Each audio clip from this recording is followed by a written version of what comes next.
My daughter sold my late wife's watch, my last link to her, for a cheap vacation, thinking I'm just a broken old man, too weak to fight back.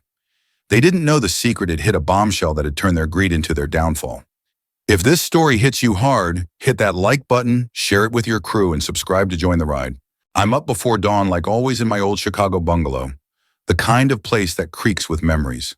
The gray morning light sneaks through frost-covered windows, and the distant hum of Lakeshore Drive feels like the city's pulse waking up.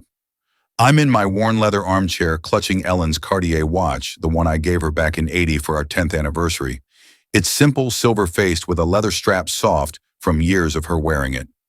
6 months ago, cancer took her, and now this watch, its steady tick, tick, tick, is all I've got to keep her close. I wind it slow, careful, like it's her heartbeat I'm keeping alive. Sounds sappy, I know, but when you've loved someone for 45 years, you hold tight to what's left. My coffee's gone cold on the side table next to a stack of my old teaching journals from 35 years of wrangling high school kids through history lessons. The living room's full of Ellen, her blue scarf draped over the couch, still faintly lavender-scented, her chipped mug on the counter, photos of us on the mantel. There's one from '75, both of us laughing at a jazz club downtown, her eyes sparkling like the lake at sunset. I brush my fingers over it, and for a second I'm there again, her hand in mine, her laugh cutting through the saxophone's wail. I thought I'd get used to her being gone, but it still hits me like a punch to the gut every damn day. Ellen was my rock, the one who'd roll her eyes at my corny puns, but still kiss me goodnight. Today's different, though. Sarah and Neil are coming by, first time in weeks. Sarah's my daughter, 40 now. Hard to believe she's not the pigtailed kid who'd beg me to read her one more story. Since Ellen's funeral, she's been off. Her calls are short, like she's checking a box, and Neil, her husband, always sounds like he's selling me something. I keep telling myself it's just grief messing with us all, but there's this knot in my stomach, like when you know a storm's coming.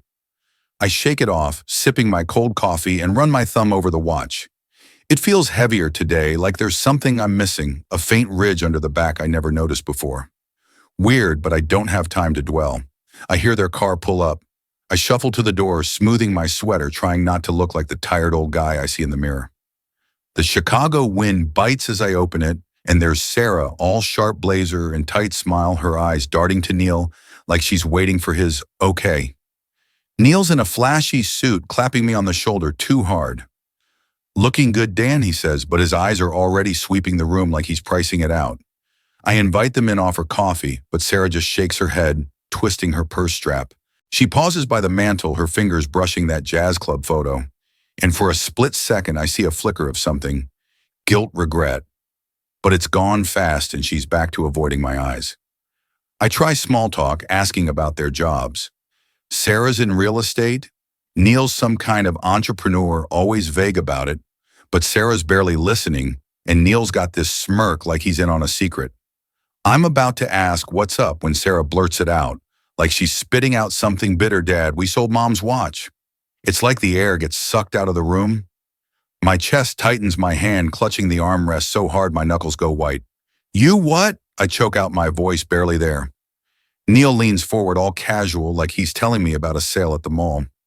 "Yeah, got $900 at Golden Pawn on Clark Street. Not bad for something that old, right?" He chuckles like it's no big deal, like he didn't just rip out the last piece of Ellen I had. Sarah's staring at the floor, mumbling, "We needed the money for a trip, Dad."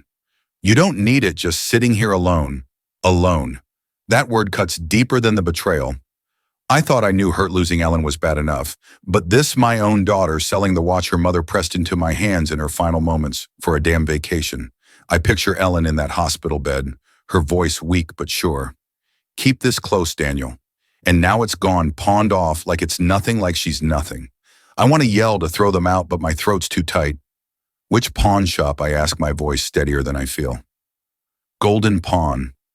Neil says, checking his shiny smartwatch like he's bored. "Don't waste your time, Dan. It's gone." Sarah glances at me, and there's that flicker again, like she's sorry, but then Neil stands clapping his hands like he's wrapping up a deal. "Gotta run, Dan. Take care." They're out the door before I can say another word, leaving me with the silence in Ellen's crumpled scarf. I sink back into my chair, staring at the mantel, the jazz club photo blurring as my eyes sting. They think I'm just a broken old man too weak to fight back. But I'm not done yet. I touch the empty spot on my wrist where the watch should be, and something shifts inside me like Ellen's whispering, "You've got this." I grab my coat, my heart pounding with a fire I haven't felt in months. I'm going to that pawn shop. I don't know what I'll find, but I owe it to Ellen and to myself to try. I'm still standing by the door, the Chicago wind sneaking in as Sarah and Neil step inside their boots, tracking slush onto Ellen's rug. My heart's doing this stupid little hop, like maybe Sarah will be the kid I remember, the one who'd curl up with Ellen and me on this very couch, giggling over old movies. But the second I see her face tight, guarded, not even a hint of a smile, that hope fizzles out. Sarah's in a sharp blazer, looking more like a real estate shark than my little girl, her eyes darting to Neil like she's waiting for his signal. Neil's all decked out in a designer suit, some flashy gold watch on his wrist that probably costs more than my monthly pension. He claps me on the shoulder too hard, grinning like a used car salesman. "Good to see you, Dan," he says, but his eyes are already roaming the room like he's sizing up what's worth taking. I invite them in, trying to keep things light, offering coffee, like it's just another Sunday visit. "Just brewed a pot," I say, pointing to Ellen's chipped mug on the counter. Sarah shakes her head, twisting the strap of her purse so hard I'm surprised it doesn't snap. She pauses by the mantel, her fingers brushing that jazz club photo from '75, the one where Ellen's laughing like the world's hers. For a second, I think I see something soften in her eyes, like she's remembering her mom, but then she pulls her hand back quick, like she's been caught. Neil plops onto the couch right on Ellen's blue scarf, and I bite my tongue to keep from snapping. That scarf still smells like her lavender perfume, and he's treating it like a doormat. I try to make small talk, grasping at straws. "How's the real estate game, Sarah? Closing any big deals?" I ask, hoping to find some piece of the daughter I raised. She mumbles something about a tough market, barely looking at me, while Neil scrolls his phone, smirking like he's in on a private joke. I'm about to ask about their plans for the holidays, anything to break this weird tension, when Sarah blurts it out like she's spitting out bad news to get it over with. "Dad, we sold Mom's watch." It's like a freight train slams into my chest. My hands start shaking, and I grab the armrest to steady myself, the room tilting like I'm on a sinking ship. "You what?" I manage, my voice barely a whisper, like all the air's been sucked out of me. Neil leans forward, all casual, like he's telling me about a sale at the grocery store. "Yeah, got $900 for it at Golden Pawn on Clark Street," he says, his smirk widening. "Not bad for an old relic, right?" He chuckles like it's no big deal, like he didn't just rip out the last piece of Ellen I've got left. I'm frozen, my fingers clutching Ellen's scarf, the soft fabric crumpling in my grip. Every morning for 6 months, I've wound that Cartier watch, feeling her with me, hearing her voice in that steady tick, tick, tick. I see her in the hospital, her hand weak but warm, pressing it into mine. "Keep this close, Daniel." And now it's gone, pawned off for pocket change. I look at Sarah, waiting for her to take it back to say it's a mistake, but she's staring at the floor, her jaw tight. "We needed the money for a trip, Dad," she mumbles, almost too quiet to hear. "A Maldives thing. You don't need it just sitting here alone." Alone. That word cuts deeper than a knife. I thought losing Ellen was the worst pain I'd ever feel, but this? My own daughter selling the one thing that keeps her mother's memory alive for a damn vacation? Neil's still grinning, checking that gaudy gold watch of his like he's bored. "Come on, Dan, move on already," he says, his voice dripping with that condescending tone that makes my blood boil. "It's just a watch.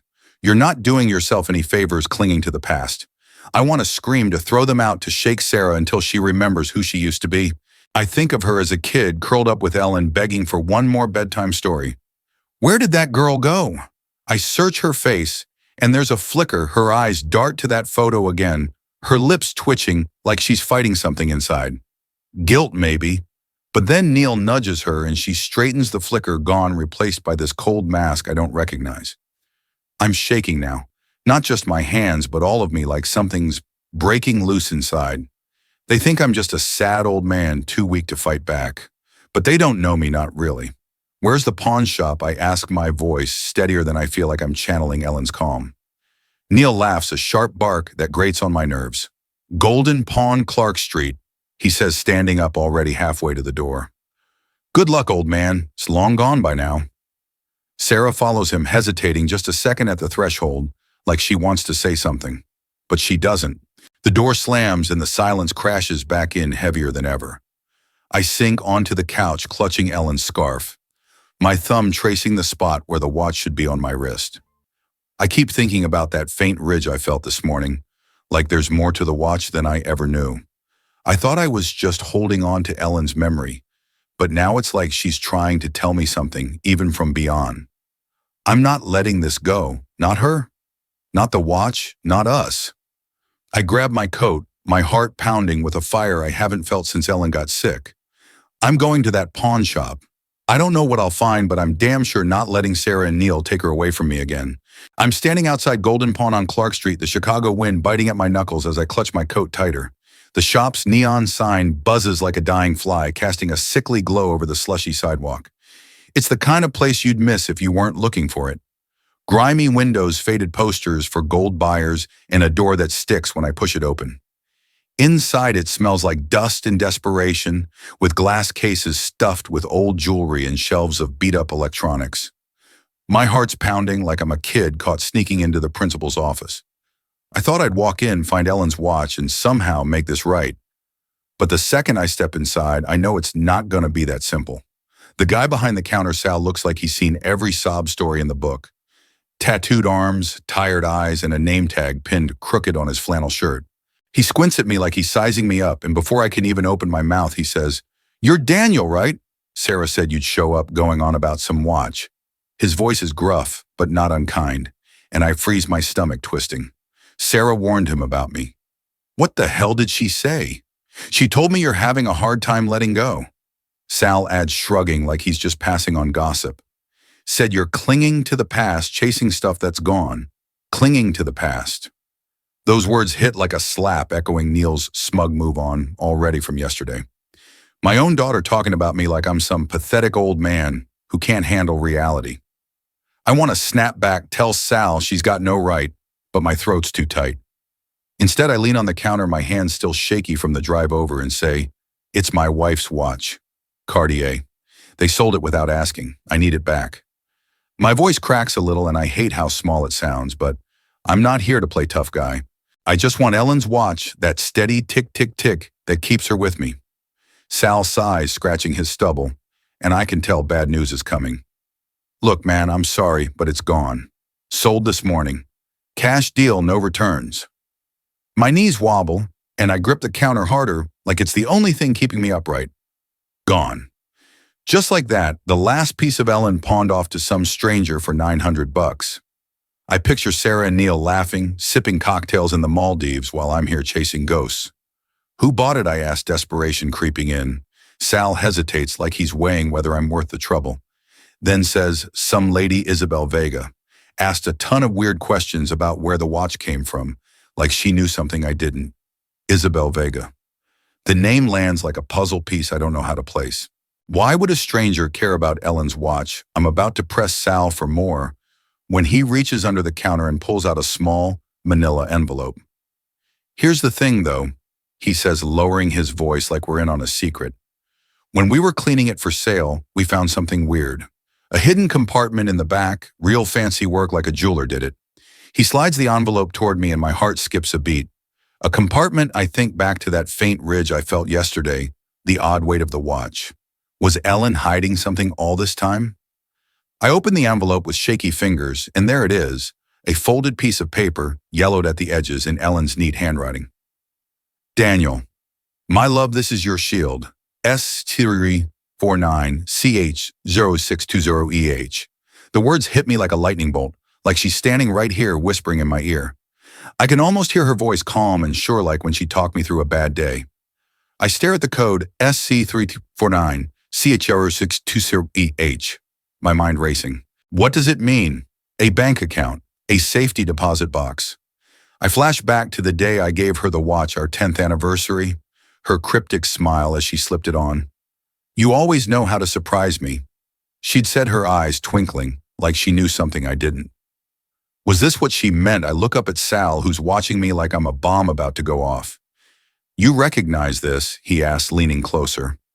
I shake my head, but my gut's telling me this is big.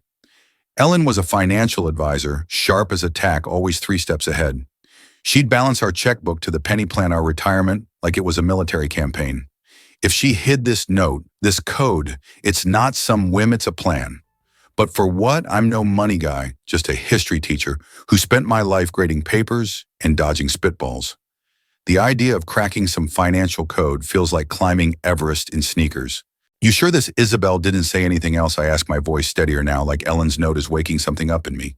Sal shrugs again, but there's a flicker in his eyes like he's holding something back. Just that she collects vintage watches. Seemed real interested when I mentioned the compartment, though. That sends a chill down my spine. A stranger sniffing around Ellen's watch, asking questions like she's hunting for something. It doesn't add up. I thank Sal, tucking the note into my pocket, its weight burning like it's alive. I'm halfway to the door when he calls after me. Hey, Daniel, don't let this eat you up. Okay. Sometimes you gotta let things go. I don't answer. Let it go. No way in hell. I step back into the cold, the neon sign buzzing behind me, and I feel different, like Ellen's reaching out from beyond, guiding me. I thought I was just chasing her watch, trying to hold on to her memory. But now this note, this code, it's like she's left me a lifeline, something to fight for. I'm not sure I trust Sal. He's too quick to brush me off, like Sarah told him. I'm some crazy old guy. And this Isabel Vega, she's a question mark I don't like. I slide into my car, the note crinkling in my pocket, and I know one thing for sure: I'm not done yet. Ellen's got something to tell me, and I'm going to find out what. Back in my bungalow, the silence feels heavier than ever, like the walls are holding their breath. The Chicago dusk is settling outside, painting the living room in soft grays, the frost on the windows glinting like it's mocking me. I'm sitting on the couch, Ellen's scarf in my lap, that yellowed note from the pawn shop burning a hole in my pocket. Daniel, my love, this is your shield. SC3349, CH6210. I keep reading it, tracing Ellen's neat handwriting like it's a lifeline. I thought I was just chasing her watch, trying to hold on to her memory. But now it's like she's left me a puzzle. And I'm no good at puzzles. I'm a history teacher, not some detective. But the way Sal talked about that hidden compartment and that Isabel Vega asking weird questions, it's got my head spinning. I head to the bedroom, figuring I'll dig through Ellen's things, see if there's anything I missed. Her jewelry box is still on the dresser, this old wooden thing she loved, carved with little flowers. I open it, half expecting nothing but earrings and her old wedding band. But then I see it, another Cartier watch identical to the one Sarah sold. Same silver face, same leather strap. But when I flip it over, there's a different engraving, our initials D&E with a tiny heart. My breath catches. Two watches. I think back to all those years Ellen wearing her watch every day. But now I remember times she'd swap it out, saying it was for special occasions. Was this a decoy, some kind of trick? I flash back to our 10th anniversary when I gave her the watch. She'd smiled this sly little grin and said, "You always surprise me, Daniel." Now I'm wondering if she was the one with the surprises. My hands are shaking as I set the decoy watch down, the notes code SC49CH629EH echoing in my head. Ellen was a financial advisor, sharp as a whip, always planning 10 steps ahead. If she hid a note in one watch and kept another as a decoy, she was up to something big. But what I'm no money guy balancing our checkbook was her job, not mine. I grab my coat and head out, figuring the only place to start is her old firm downtown. Maybe someone there knows something. The drive through Chicago's rush hour feels like forever, the city lights blurring as I grip the steering wheel, Ellen's note crinkling in my pocket. I pull up to her old office, a sleek glass building that always made me feel like a fish out of water. Inside, it's all polished floors and young hotshots in suits, the kind of place Ellen ran circles around. I asked for Thomas Rivera, a name I remember her mentioning, a private investigator she worked with on fraud cases. The receptionist points me to a corner office, and there's Thomas, a gruff guy in his 60s with a buzz cut and a handshake like a vice. "Daniel Harper," he says, leaning back in his chair, sizing me up. "Ellen told me you might show up someday." My jaw drops. Ellen talked to him about me. "She said you're stubborn as hell." He adds, a half smile breaking through his tough guy act. Guess she was right. I pull out the note, my hands still unsteady, and slide it across his desk. "Found this in her watch. Sarah sold it, but there was a hidden compartment. I think it's something financial." Thomas's eyes narrow as he reads the code, and I swear I see a spark of recognition. Ellen suspected Sarah was up to no good. He says, his voice low like he's sharing a secret. Tracked her for years. Your daughter's got 200 grand in gambling debts, mostly to some shady offshore sites. Ellen didn't trust her not one bit. My stomach twists. Sarah, my little girl, drowning in debt. I think of her nervous glances, Neil's flashy watch, and it starts to click. Those weren't just vacation plans. Thomas types the code SC349CH062OEH into his laptop, muttering about offshore accounts. This is a client number, he says, spinning the screen toward me. Secure capital based in the Caymans. Ellen set this up. My heart's racing as I lean in, and there it is, a login page. I type in the code, half expecting it to fail, but the screen flashes green. Account accessed. Balance $3,200 using the... I nearly fall out of my chair. $3.2 million. Ellen and I live paycheck to paycheck, clipping coupons, patching my old sweaters. Where the hell did this come from? Thomas leans back, smirking. Ellen was a genius, Dan. Built this over decades out of Sarah's reach. But then the screen flashes a warning: fund scheduled for auto transfer to Harper Realty LLC in 72 hours unless claimed with password. Harper Realty, Neil's company. My blood runs cold. They're not just after a vacation. They're after everything.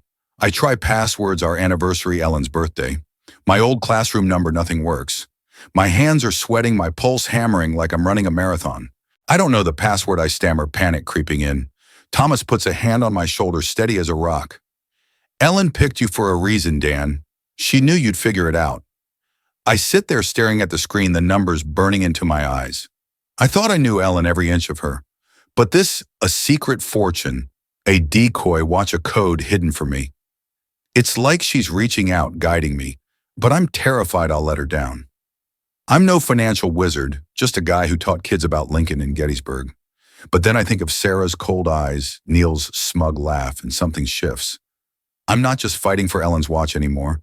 I'm fighting for whatever she built, whatever she hid to protect me.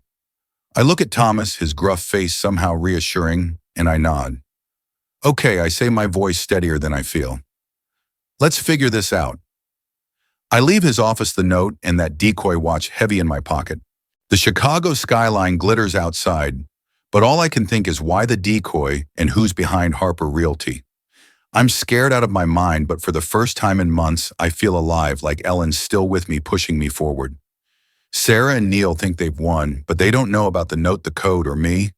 I'm not the broken old man they think I am. Ellen left me a shield, and I'm damn well going to use it. I'm back in my bungalow, the Chicago night pressing against the windows, the frost now glowing under the streetlights like it's got secrets of its own. I'm sitting at the kitchen table, Ellen's note, SC349CH620EH, spread out in front of me, next to that decoy Cartier watch from her jewelry box. $3.2 million. That number's still rattling around in my head, like a song I can't unhear. I thought I knew Ellen, every quirk, every smile. But this, a secret fortune, a hidden code, a decoy watch. It's like she's playing chess from beyond the grave, and I'm scrambling to catch up.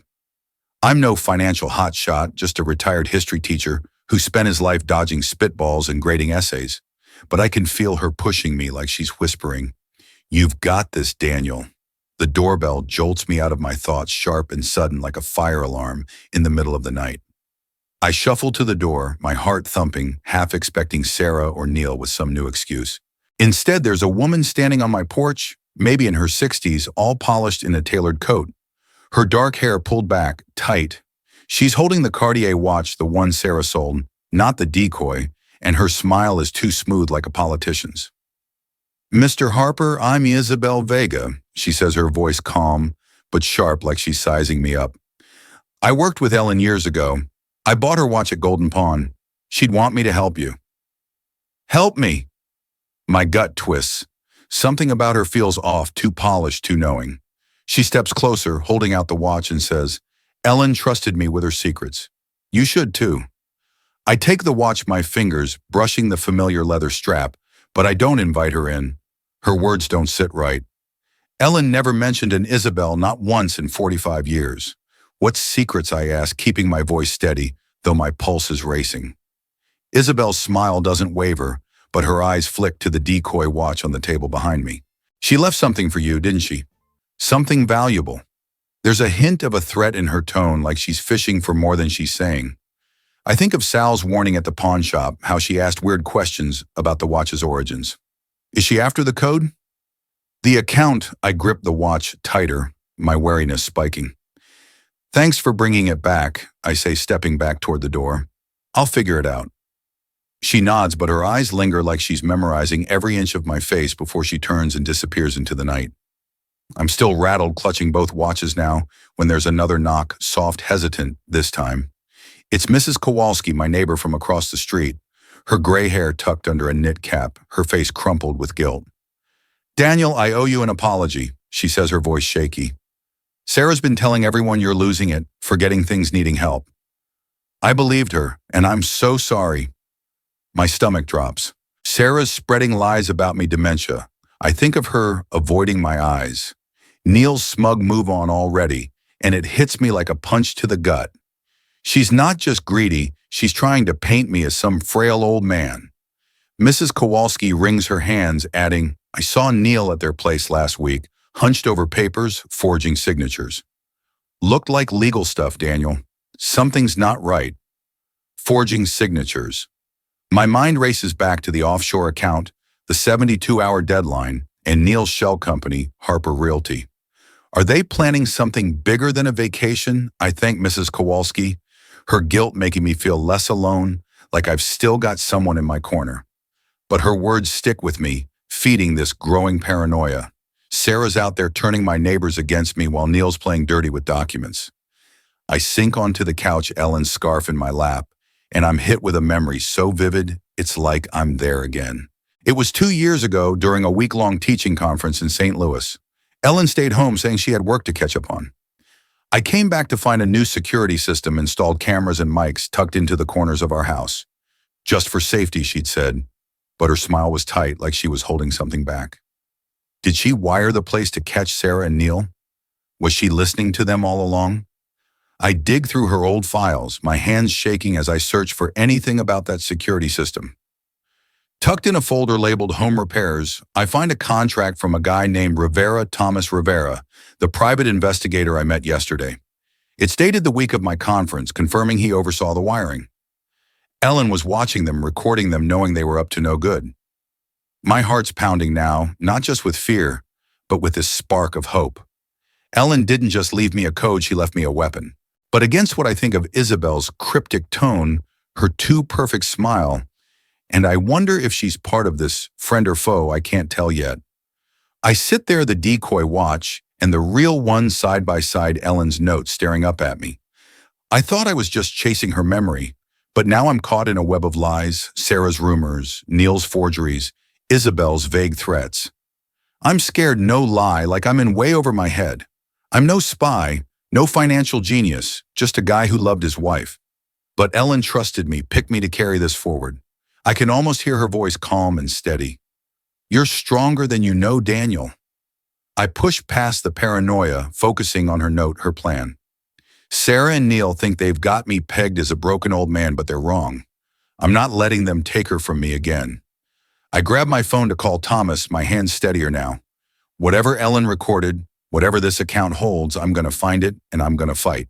I'm back in my Chicago bungalow, the kitchen lit by a single bulb flickering like it's as tired as I am. It's late, the kind of late where the city's hum fades to a dull roar, and all I've got is Ellen's scarf on the table, that Decoy watch, and the real Cartier. She left me sitting side by side like they're mocking me.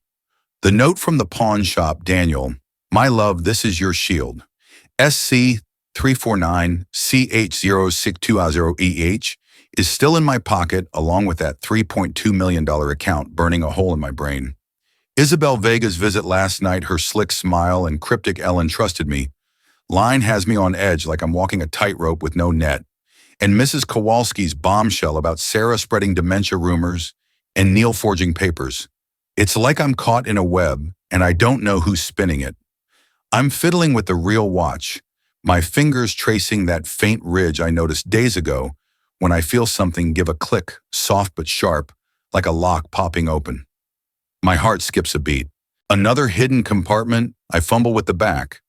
My hands shaky from too much coffee and not enough sleep, and there it is, a tiny slot barely visible, holding a microchip no bigger than a grain of rice. I stare at it, my breath catching. Ellen, you sly genius. I think back to her wiring our house during that conference 2 years ago. Those cameras and mics she called security. Was this part of it? Did she hide a chip in her watch to catch Sarah and Neil red-handed? I call Thomas Rivera, my voice practically vibrating as I tell him about the chip. He's at his office downtown, and I'm there in 20 minutes, weaving through Chicago's neon-lit streets, the skyline glaring like it's daring me to keep up. Thomas, all buzz-cut and no-nonsense, takes one look at the chip and whistles. Your wife was something else, Dan, he says, plugging it into his laptop. Let's see what she caught. The screen lights up with audio files dated over the past year, and when he clicks the first one, I hear Neil's voice smug and cold. Once he's locked away in some home, the money's ours, babe. No one's gonna question a dementia diagnosis. Sarah's voice chimes in, hesitant but sharp. It's for his own good, Neil. Dad's not himself. My blood runs cold, my fists clenching so hard my nails dig into my palms. They were planning to institutionalize me, to steal everything Ellen built. I'm shaking not just from anger, but from the gut punch of it all. My own daughter plotting to lock me up like some useless old man, while Neil's sneering about money they don't even know exists. I think of Sarah's guilty glance at that jazz club photo, her mumbled excuses about the Maldives. Was that all an act? Thomas leans back, his dry humor cutting through my rage. Well, Dan, looks like Ellen set him up to hang themselves. This chip's a goldmine. He clicks through more files, conversations of Sarah and Neil, scheming about lawyers, forging documents, even joking about how easy it'll be to handle me. Each word feels like a knife, but it's also fuel lighting a fire in me I haven't felt since Ellen got sick. Thomas pulls up records on his screen tying the offshore account to Neil's shell company, Harper Realty LLC. Here's the kicker, he says, his voice grim. Ellen funded that account by investing in Neil's own real estate deals. She used his insider tips, the ones he bragged about in your house, to build that $3.2 million. He thought he was playing her, but she played him. My jaw drops. Ellen, sitting quietly at our kitchen table, listening to Neil's big shot talk, turning his greed against him. I can almost see her, that sly smile she'd get when she knew she'd won. But the 72-hour deadline looms in my head, that account's set to auto-transfer to Harper Realty unless I crack the password, and I'm still coming up empty. As I'm reeling, my phone buzzes. Sarah's name flashes on the screen and my stomach twists. I nod to Thomas, who's already recording, and answer, keeping my voice calm, like I'm just a confused old guy. Dad, Sarah says, her voice dripping with fake concern. You sound off. Are you okay? Neil and I are worried you're confused, messing with stuff you shouldn't. Confused. There's that word again, like she's rehearsing her dementia story. I can hear her sniffling fake tears that don't fool me anymore. Let us handle things, Dad, she says. We just want to help. Help, like selling Ellen's watch, like planning to lock me away. I play along, my voice soft. Sure, Sarah, I'm just tired. I'll call you tomorrow. But inside, I'm seething, my anger hardening into something sharp, calculated.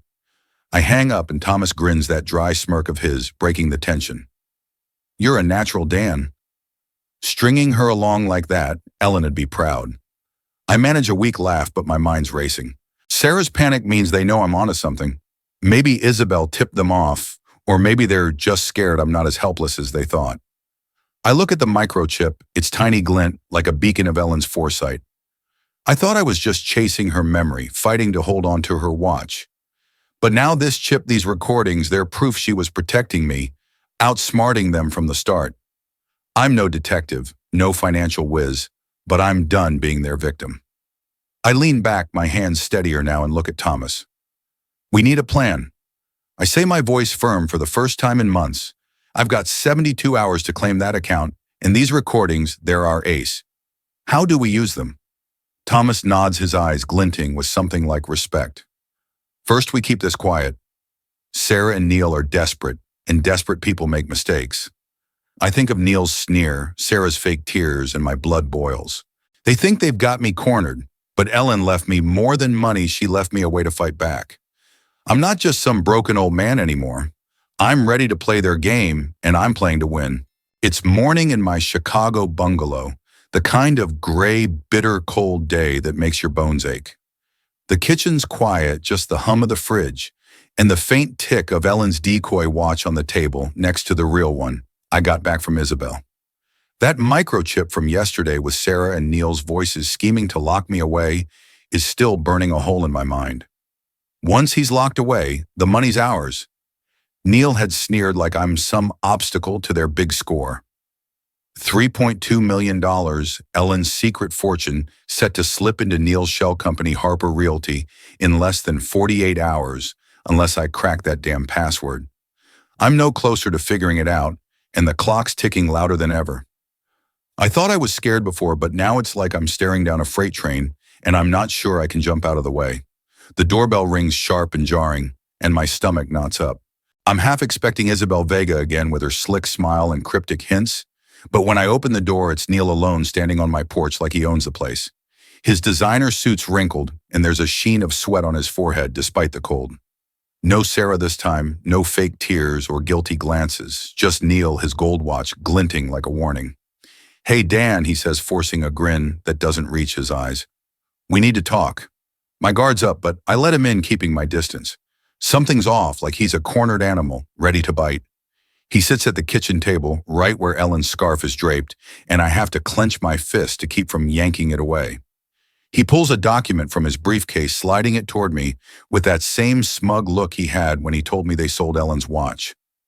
"This is Ellen's will," he says, his voice smooth but shaky at the edges. "Found it in her files. She left everything to Sarah House Savings the Works. Sign it, Dan, and we'll take care of you." I stare at the paper, my heart pounding. Everything to Sarah, Ellen, and I never had a will like that. We planned to split things evenly with a chunk for our grandson, Liam. I scan the document, and there's her signature, or what's supposed to be her signature. But it's too sharp, too perfect, like it was traced by someone who doesn't know her loops and curls. "You forged this," I say, my voice low but steady, surprising even me. Neil's grin falters, a bead of sweat rolling down his temple. "Come on, Dan, don't be paranoid," he says, but his eyes dart to the door like he's ready to bolt. "Sign it or we'll have to prove you're unfit. You've been confused lately, forgetting things. It's for your own good." Unfit. There's that word again, the same one Sarah used on the phone yesterday, all fake concern and crocodile tears. My blood boils, thinking of their voices on that microchip, plotting to lock me in some home while they cash in. I lean forward, locking eyes with him. "I know about the recordings, Neil," I say, slow and deliberate. "The ones where you and Sarah plan to have me declared incompetent." Ellen caught every word. His face goes white like I just pulled the rug out from under him. For a second, I see the real Neil, not the slick entrepreneur, but a desperate man who's in way over his head. "You're bluffing," he says, but his voice cracks and his hands are shaking now. "You've got nothing." I don't flinch, just keep staring, channeling every ounce of Ellen's calm. "I've got a microchip with your voice," Neil saying. "Once he's locked away, the money's ours. You forged this will just like you've been forging documents for Harper Realty." He freezes, his mouth opening and closing like a fish out of water. "Okay, look," he stammers, "I had to. Sarah's debts are piling up, 200 grand to offshore bookies. We needed a way out." His admission hits like a punch, but it's also a crack in his armor, and I'm not letting it go. Before I can press him, there's a soft knock at the door, and I tense, thinking it's Sarah or one of their lawyers. It's Mrs. Kowalski, her knit cap dusted with snow, her eyes wide as she glances at Neil. "Daniel." I heard raised voices, she says, stepping inside without asking. "Everything okay?" Neil's sweating bullets, now his eyes darting between us. Mrs. Kowalski's gaze hardens as she spots the forged will on the table. "I saw you at your place, Neil," she says, her voice like steel, forging papers, whispering about putting Daniel in a home. "I'll tell any judge who asks you, hear me." Her words are like a lifeline, pulling me back from the edge. She's not just my neighbor. She's my witness, my proof that I'm not alone in this fight. Neil stands his chair, scraping the floor, his face a mix of panic and rage. "You'll lose everything if you fight us, Dan," he snaps, but it's a desperate threat, like a kid caught stealing cookies. "Sign the damn paper or we'll bury you." I don't move, my voice steady as I say, You're the one who's buried Neil." Ellen saw to that. He storms out, slamming the door so hard the windows rattle, leaving me with Mrs. Kowalski and that forged will staring up at me. She puts a hand on my arm, her eyes fierce. "I'll testify, Daniel. They can't do this to you." I nod my throat tight, feeling a rush of gratitude. For the first time in months, I'm not fighting alone. I sit back down, the microchip's weight heavy in my pocket, Ellen's note beside it. I thought I was scared out of my depth, but seeing Neil crack, hearing Mrs. Kowalski's promise, it's like a switch flips. I'm not just some old guy they can push around anymore. Ellen left me recordings, a fortune, a plan, and now I've got a witness. Sarah and Neil think they've got me cornered, but they're wrong. I'm done being afraid. I grab my phone to call Thomas, my hands steady for the first time in days. "We've got a forged will and a witness," I tell him, my voice sharp with purpose. "Let's make them pay." Ellen's watching. I know she is, and I'm not letting her down. I'm sitting in Thomas Rivera's downtown office, the Chicago skyline glittering through the window, like it's daring me to keep up. It's late, the kind of late where the city feels like it's holding its breath, and I'm clutching Ellen's Cartier, watch the microchips recordings still ringing in my ears. Neil's voice. Once he's locked away, the money's ours plays on a loop in my head, alongside Sarah's fake tears, and that forged will Neil tried to shove down my throat yesterday. Mrs. Kowalski's promise to testify is a lifeline, but with less than 24 hours left before that $3.2 million account auto transfers to Neil's shell company, Harper Realty, I'm running out of time. I thought I was scared before, but now it's like I'm staring down the barrel of a gun, and I still don't have the password to claim Ellen's fortune. Thomas is across from me, his buzz cut catching the fluorescent light, his gruff face softer than usual. "We've got a hell of a case, Dan," he says, tapping the microchip on his desk. "But there's something else you need to know." He slides his laptop toward me, and there's a photo of Isabel Vega, the woman who showed up at my door with the Decoy watch, all polished and cryptic. She's not just some colleague of Ellen's, Thomas says, his voice low. She's IRS Criminal Investigation Division. Ellen tipped her off about Neil's tax evasion years ago. My jaw drops.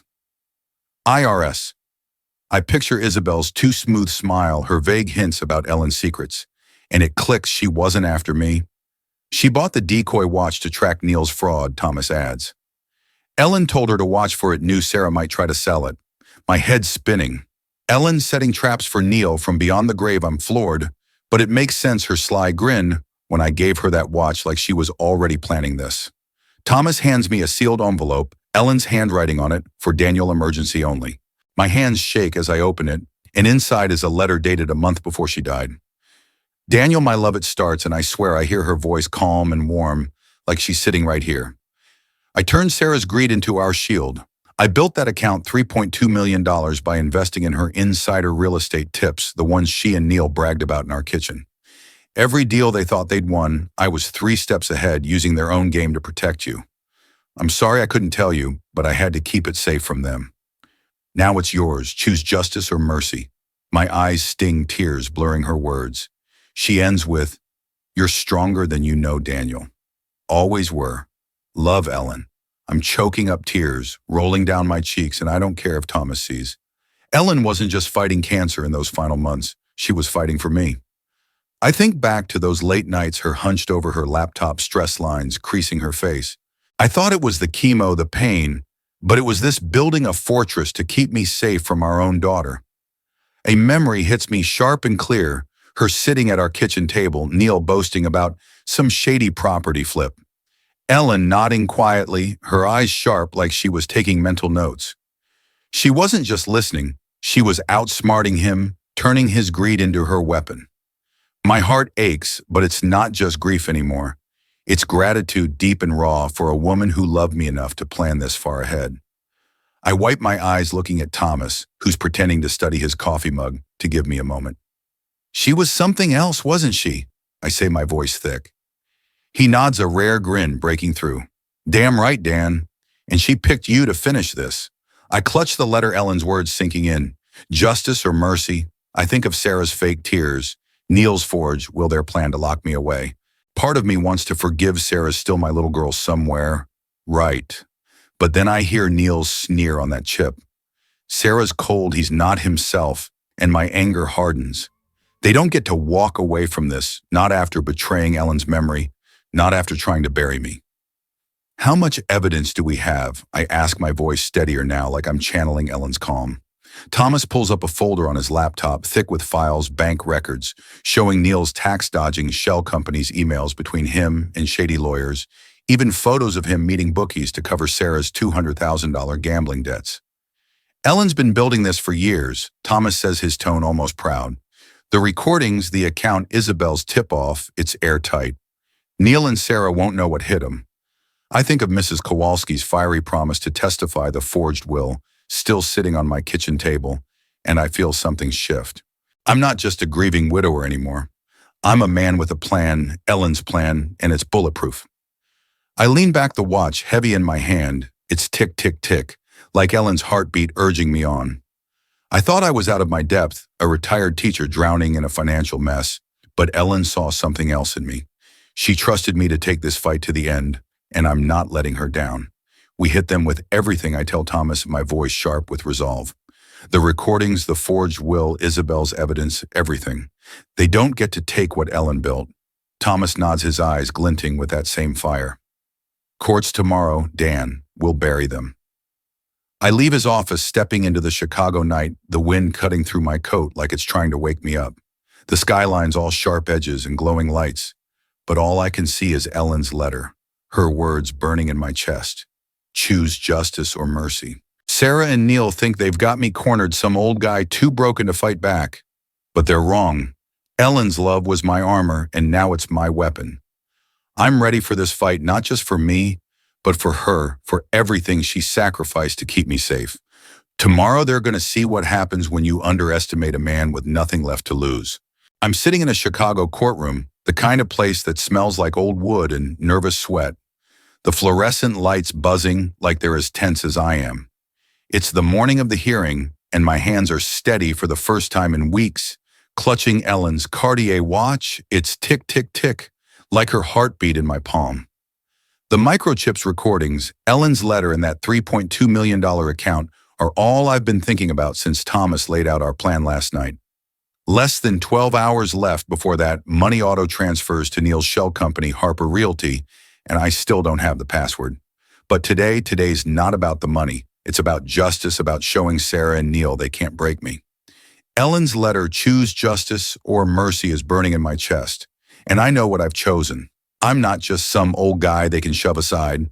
I'm Daniel Harper, and I'm here to fight. The courtroom's packed, the gallery whispering like a beehive. Sarah and Neil sit across the aisle, her in a tailored suit, him in that flashy designer getup, but they're not looking so smug now.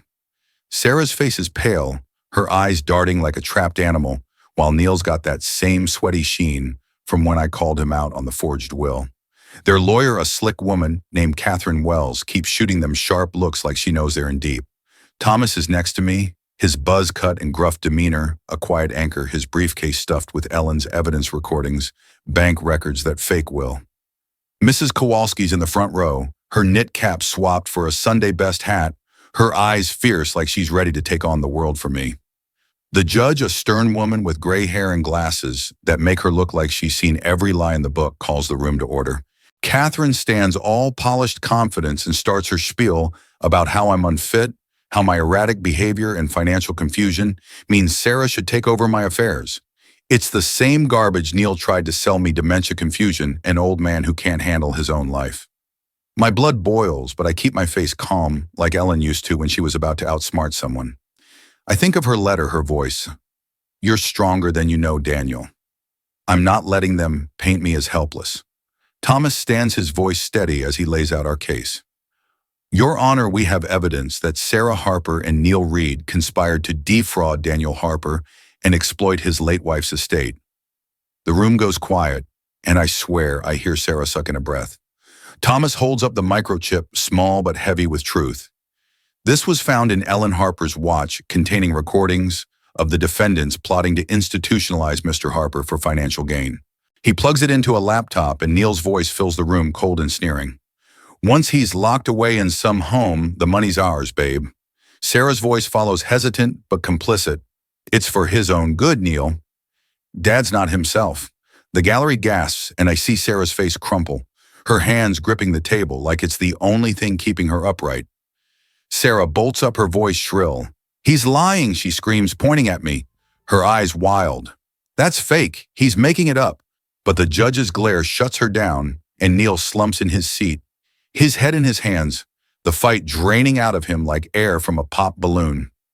I keep my eyes on the judge, my voice steady as I speak. "That's my daughter, Your Honor, and her husband planning to lock me away to steal what my wife left me. Ellen recorded it all." The words feel like a weight lifting, like I'm finally standing tall after months of being pushed down. Thomas calls Isabel Vega to the stand, and my heart skips a beat. She walks in all business in a crisp blazer and flashes her IRS badge, the courtroom buzzing again. "I'm Agent Isabel Vega, Criminal Investigation Division," she says, her voice cutting through the noise. "Ellen Harper tipped me off about Neil Reed's tax evasion 3 years ago. I purchased a Decoy watch from Golden Pawn to monitor his fraud through Harper Realty LLC. She lays out bank records showing Neil's shell company dodging taxes on shady property deals. Deals Ellen secretly invested in to build that $3.2 million. I can't help but smile thinking of Ellen outsmarting him from our kitchen table. Isabel's testimony is like a hammer nailing Neil's coffin shut. Then Mrs. Kowalski takes the stand, her voice trembling but fierce. "I heard Neil Reed threaten Daniel in his own home," she says, her eyes locked on the judge. "He told him to sign a forged will, or they'd prove he's unfit. I saw Neil forging papers at their place too, talking about putting Daniel in a home."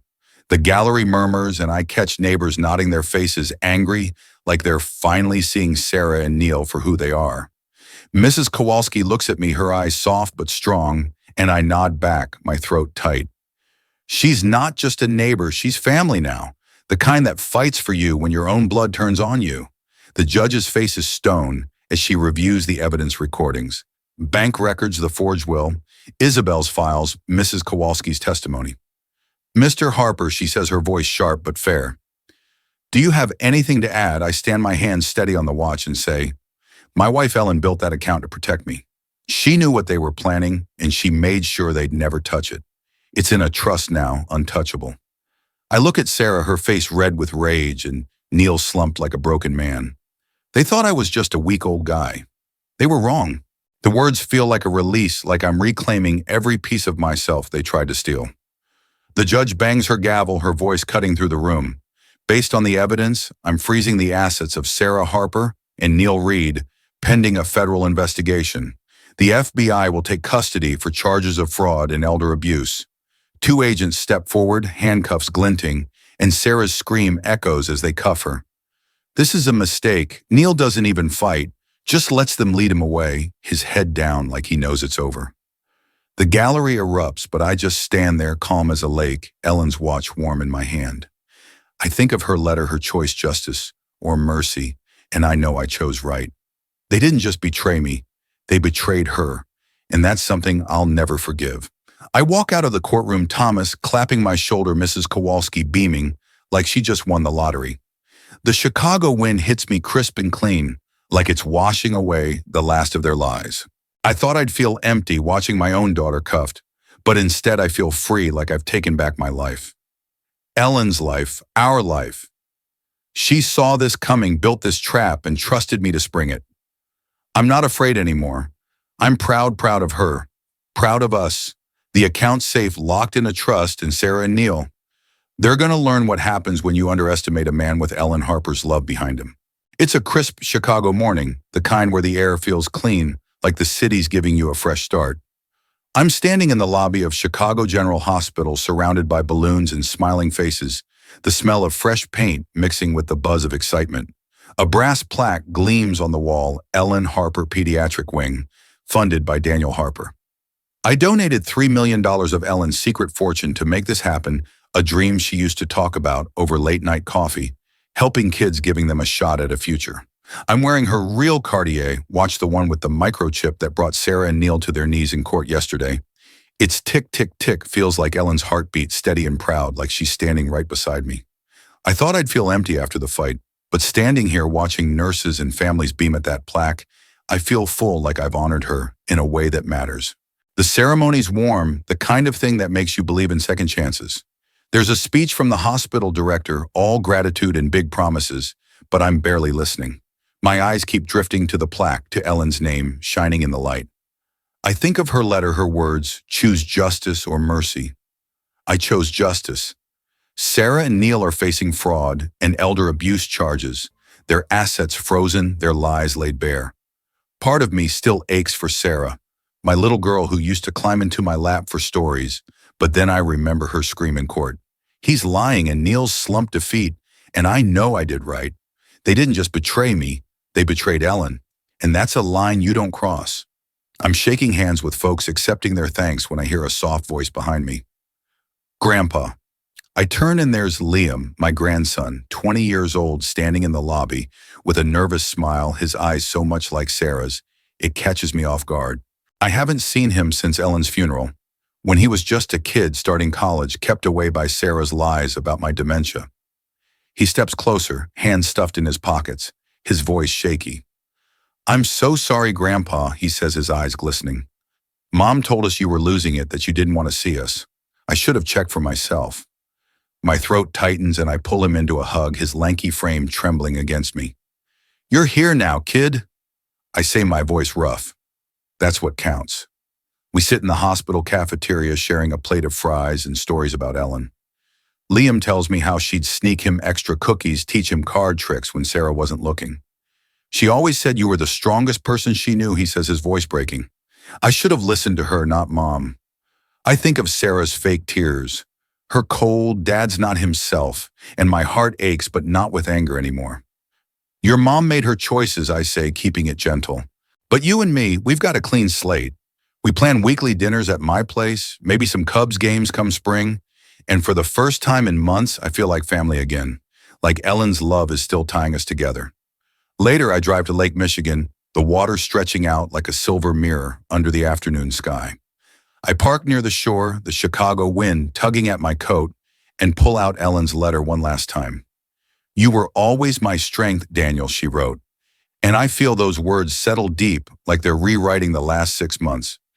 I thought I'd lost everything, Ellen, Sarah, my dignity, but I was wrong.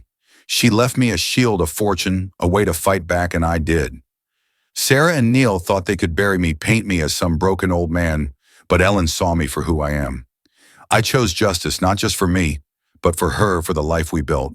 And now I'm choosing peace, letting go of the hate that could have eaten me alive.